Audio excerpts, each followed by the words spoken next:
در یکی از روزهای سرد سال اومدیم که مهمون خانواده رویگری بشیم. این اولین گفتگو از سری مجموعه دیدار با ستاره‌های سینما و ورزشکارانه. با ما همراه بشید.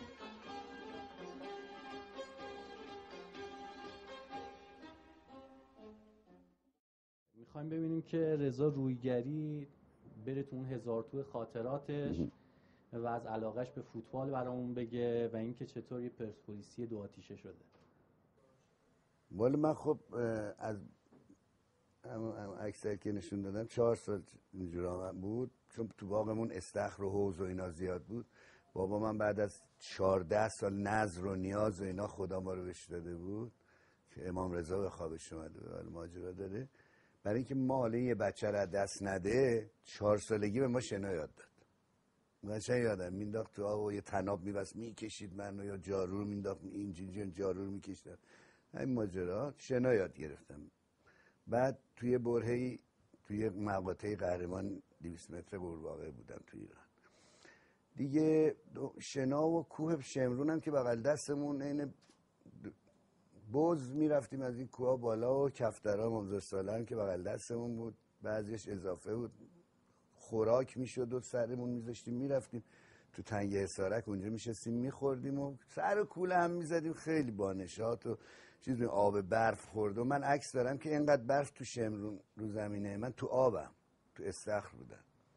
خیلی استخوان‌بندی خوبی پیدا کردیم توی بدنی جسمی و همه جور ورزش هم کردم. ولی علاقم به فوتبال، خب تو کوچه فوتبال بازی می‌کردم. منم بیشتر به جای فوتبال بازی آرتیست بازی می‌کردم. شیرجه می‌زدم، پشتک می‌زدم، توپو می‌گرفتم، از این کارا می‌کردم. نمیدونم چجوری شد یه دیدم پرسپولیسی. به قول مشق قاسم دایی جان ناپلون میگو چجوری انگلیس‌ها با تو آخه چیز کردن، چیز گرفتن، ارتباط گرفتن. گو تا سر برگرداندیم گرفتن دیگه، گرفتن. حالا ما تا سر برگرداندیم دیدیم پرسپولیسی هستی. وگرنه من واقعا رو تیمایی که به خصوص مثلا با کشورهای عربی یا به خصوص عربی بازی دارن اصلا خونم به جوش میاد یه دونه گل مثلا استقلال بخوره.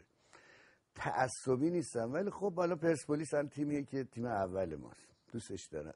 اینطوری یه ذره طرفدارای نه طرفدارا نه اصلا، تا اونا هم همینجوره. اونا هم وقتی که استقلال با تیم‌های خارجی تو آسیا بازی داره همشون دلشون میتپه که ایران، منظور ایرانه بیشتر الان.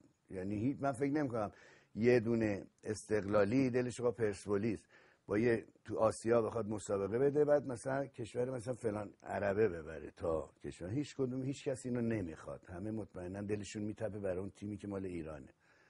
اینجا دیگه ملیه، ارق ملیه. ولی پرسپولیس و استقلال بازی کنن، پرسپولیس رو ببر، اصلا راهی نداره دیگه. و میبرم اکثرا ان شاءالله این ببره. بس بدونین که بخواید این برچسب پرسپولیسی بودن. آره دیگه، شما خوردین تا سر برگرداندیم گرفتن. خلاص ما این پرسپولیسی هستیم. ولی کلا یه خودم البته دلخورم از فوتبالمون. فوتبالمون به نظر من اون جایگاه خودش نداره. الان میبینی پریشب تو برنامه 90 استادیوم ها رو نشون داد چرا خالی. مثلا دهه 60 و 50 و نمیدونم تا اوایل 70 نشون استادیوم ها جای نشستن نبود. حتی بازی مثلا پرسپولیس با یه تیمی که معروف نبود 100,000 تا آدم میامد. الان نشون داد که مثلا با اینکه دربی تهران یه جایی خالی بود. اینا علتش این مثل سینمامون دیگه. سینمامون هم مردم قهر کردن از سینمای ما. این یه واقعیتیه.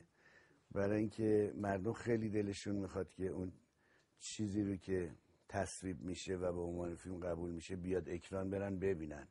وقتی ببینن اونم نمیتونن ببینن و خط و خطوطا زیاده یه مقدار، ترجیح میدن که نگاه نکنن. و من متاسفم، امیدوارم که مردم با سینمای ما و استادیومای ما آشتی بکنن. فوتبال فکر می‌کنید دلیل این قهر چیه؟ تو فوتبال بازی‌ها ضعیف شده به نظرم. بازی‌ها نمیدونم، آدم نمیتونه بگه. بازیکن‌ها اونم اونکی‌ها خیلی دارن تلاش میکنن. علتش چیه؟ ببین راستش رو بگم، مال کسی ناراحت نشه، پول که وسط میاد بدجوری و ساخت و پاخت میشه، اون انقدر بده ببرن اونجا، این انقدر بده بیارم اینجا. اینا چیزایی که ما از خودشون شنیدیم، چیزایی نیست که ما از خودمون در بیاریم، تو همین برنامه‌های تلویزیون میشنویم. اینا یه مقدار اون چیزو کم میکنه دیگه، اون عشق و حالا ارق نگیم چون ارق دارن همشون به هر حال، ولی عشق رو کم میکنه، بیشتر فکر بیزینس وسط میاد. البته اینجا شما الان نگاه کن، رونالدو چند هفته است بازی نمیکنه، هنوز به نیم فصل هم مسکین اصلا 17 تا گل زده، با اینکه اون پولای آنچنانی واقعا آنچنانی میگیرن، میلیاردی میگیرن، ولی بازیشو میکنه. چون من همیشه یه چیزی میگم شما رستوران اگر باز میکنی، اگه برای پول در آوردن باز کنی نمیگیره کاره، اگه برای سرویس دهی و غذای خوب دادن به مردم باشه، اون وقت پول دنبالش میاد. اونا خوب بازی میکنن و پول دنبالش میاد، ما دنبال پول میریم و بازی رو از دست میدیم. این به نظر من یک ایراده. من امیدوارم که فوتبالیستای ما ناراحت نشن، حالا همشون هم اینجور نیستن، ولی در کل کار خوب، من میگم من باید بازی خوب بکنم. من تو بوتیک یه بازی کردم 10 سال بغلش خوردم، یه واقعیته. شما کار خوب بکن میان بهت پول میدن. اصلا شما وقتی یک بازیکن فوتبال فوق العاده باشی، فقط بری دنبال این که خودتو قوی بکنی، خوب بازی بکنی، تیم‌های خارجی میبرن پول، با منت هم بهت پول میدن. ولی میگم الان اونجا مثلا یه مقدار 100,000 تومان بیشتر دادن، مثل 100,000 تومان کرده خنده داره واسه نون خشک شبشون، منظورم است. ولی کلا برای این باشه همین میشه دیگه. من امیدوارم که واقعا فوتبال، چون مردم ما دلخوششون فوتباله و میبینین که برای فوتبال خود الان اینا که پخش میشه، اونایی هم که اون ور آب هستن همه میشینن پا تلویزیون، من دیدم دیگه، یا اونایی که نداشتن موقع میرفتن تو این رستورانا جمع میشدن دوره هم میشن فوتبالا رو نگاه کنن. عشقشونه، مملکتشونه، دوست دارن، تیمشون رو دوست دارن، ولی یه مقدار متاسفانه. بعدم الان شما نگاه کن، الان بازی جام جهانی اصلا کو تدارکاتی کو، از الان دارن یک سال 8 ماه 9 ماه تیمای اونور دارن تدارکاتی با تیمای مختلف.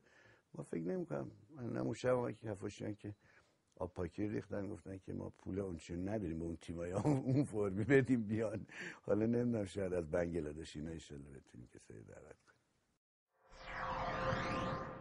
پرسپولیس محبوب شما پرسپولیس کدوم دهه تو تاریخ فوتباله؟ شما هم مثل تمام پرسپولیس‌های دو آتیشه دهه 50 رو اوج فوتبال پرسپولیس میدونید؟ من فکر کنم 50 و 60 اینا خیلی فوتبال پرسپولیس خیلی خوب کار میکرد. حتی بعدم خوب کار، نه اینکه حالا بگیم خوب، میگم همون آفتی که بهتون گفتم درش افتاده، آفت بیزینس و تو کار هنر و ورزش بقیه چیزا ایراد نداره. حتی سیاست باید اول اون چیز باشه، اون خواستن و عشقه باشه، همونجوری که بهتون گفتم. وقتی اینا باشه بقیهش درست میشه. وقتی من الان میرم سر برای یه فیلم مثلا میگه آی روی پای تلفن واسه چقدر میگیری؟ میگم بابا من اصلا بزنم قصه رو بخونم شاید اصلا میلیارد بدم، من نخوام کار بکنم، اما ببینم چی هست. ولی خیلی هم میگن نخونده، میگن ما اینقدر میگیریم. ما خب ما اینقدر میگیریم میشه همون. یعنی منشأ همین مشکلات شما توی پول زیادی؟ نه پول زیاد باشه بگیر، من میگم کار خوب پول بیشتر از اینی که حتی الان میگیرن، مشکلی نیست، چرا نگیرن، دارن زحمت میکشن.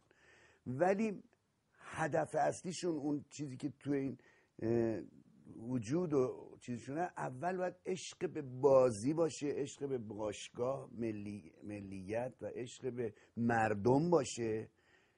اینا وقتی باشه، وقتی شما یه بازیکن خوبی باشی اصلا نیاز نداره چونه بزنی، میدن بهت پول رو. من اینو دارم میگم، بگیرن نوش جونشون چندین برابرم. میگم من اصلا بخیل کسی نیستم، هر کی تلاش میکنه زحمت میکشه باید بتونه پول. من با این چیزا اصلا حال بعضی میگن چرا اینا اینقدر میگن، چرا اونا میگن، خب چرا تو چرا نمیگیری؟ ولی تو هیچی نیستی که نمیگیری. ولی در کل من میگم اول باید اون هدفه باشه. اون پولو برای چی ما میگیریم؟ من میگیرم که بازی بکنم. پولو به این دلیل میدن که من بازیگرم دیگه. پس اول باید اثبات کنم بازیگرم، بازیگر خوبی هستم، بعد برم بگم که حالا که میدونین من هر نقشی بازی کنم خوب بازی میکنم، مثال میگم چیز نشه، من اینقدر میگیرم برای این نقش که حالا دوست دارم بازی بکنم و واقعا هم وقتی کار میکنم از جون مایه بذارم براش. خب ما کارمون فوتبال نیست ولی چه بلاها سرمون اومده، شمشیر تو پامون رفته، تبر تو چشممون خورده، از اسب افتادم 4 ماه خونه نشین شدم، از این قطع نخا بشم. کار ما هم کار چیزی نیستش. یعنی ملاحظه اینو نمی‌کنیم که نکنه پام الان اینجوری شه، نکنه اگه الان اونجوری بشم اونجوری میشم. نه دیگه، این ملاحظات تو کار نقشو کم رنگش میکنه، در این حالی که باید حواست هم باشه. خب این واقعیتی. اون تیم محبوب شما رو نگفتید، همون تیم دهه 50، علی پروین، همایون بهزادی، سفر ایرانپاک. خب اونا علتش این بود که خیلی هاشون هم مثلا یک دو تاشون اون موقع مثلا ما رو ماشین کار میکردیم، یعنی پولشون رو از باشگاه در نمیاد چون پولی نمیدادن، ولی با عشقشون میادن توی زمین. اینو من نمیگم برین از هر کی بخوان بپرسین، برای پول چون نمی آمدن، برای هدفی می آمدن، برای عشق به بازی می آمدن، از جونم مایه میذاشتن. الانم میگم دارم تلاش میکنم یا کسی ناراحت این قضیه نشه، برن به خودشون. من به عنوان یک بازیگر اگر که بازیم بده و مردم دوست ندارن و دارم الکی پول میگیرم، برم بشینم نگاه کنم ایراد من چیه، به جای اینکه ناراحت بشیم. ما اگر انتقاد میکنیم، اگه شما الان اینجا از من این سوالا رو میکنید، برای که راه چاره‌ای بشه، برای که یه صحبتی بشه، برای که مفری بشه، ما هم تکون بخوریم. ما دلمون میخواد که تیمامون همونجور بشه 100,000 تا توی همه استودیو، ما حالا همه استودیو 100,000 تا پر باشه، استقبال آنچنانی باشه و مردممون دلخوش بشن. شما خودتون اهل استادیوم رفتن بودی؟ یعنی از بچگی؟ من شاید تو عمرم 5 دفعه استودیوم رفتم، 5-6 دفعه. الان که اصلا نمیتونم. یه دفعه پارسال رفتم بازی استقلال پرسپولیس، اون طعمه‌هام مثل ولی دوربین پیدا میکرد، بیرون اومدن و رفتن توش خود سخته برامون، ولی کلا چرا دلم میخواد استادیوم برم، چون هیجانی که داره، اصلا اون سنرژی مردم که با هم، انرژی ها که جمع میشه به صورت سنرژی، این یک حس خاصی